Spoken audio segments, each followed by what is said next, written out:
Kita hidup di era numerik, setiap laporan, survei, dan indikator adalah angka.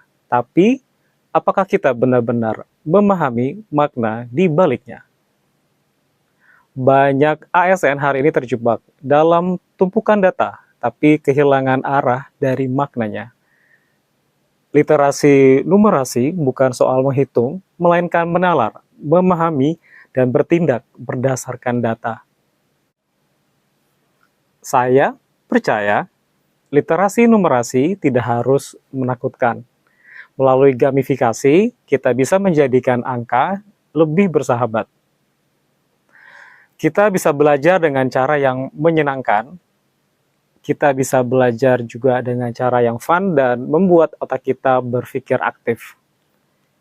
Menurut Senat Orhani pada tahun 2025, pada hasil penelitiannya, menyatakan bahwa penggunaan teknologi berbasis gamifikasi dalam pembelajaran matematika meningkatkan hasil belajar dan motivasi secara signifikan dibandingkan metode konvensional.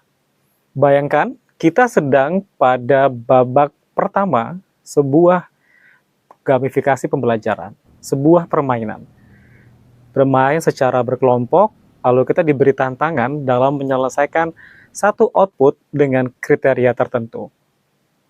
Kemudian di babak berikutnya, kita secara berkelompok juga menghitung efisiensi anggaran berdasarkan output yang dihasilkan. Ya, hitung-hitungan ya, tapi juga belajar bagaimana kita bisa mengambil suatu keputusan yang cerdas. Setiap level membawa kita naik satu tahap dalam konteks taksonomi Bloom ya, dari mengingat, memahami, menerapkan, menganalisis, hingga menciptakan kebijakan keputusan yang berdampak nyata.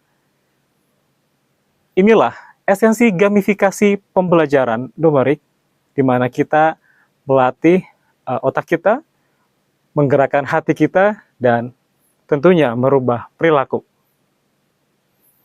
Sebagai ASN, kita bukan sekedar pengguna data, tapi juga kita sebagai penerjemah makna di balik data. Saat kita melek angka, kita tidak hanya menulis laporan, tapi juga menciptakan perubahan. Dari angka, lahir kebijakan yang bermakna. Belajar bisa menyenangkan dan bermain dengan cara yang bermakna. Saya, Sofyan Eko Putra, mengajak seluruh ASN Indonesia untuk bermain serius dan sekaligus belajar menjadi ASN yang cerdas angka demi pemerintahan yang bermakna bagi masyarakatnya.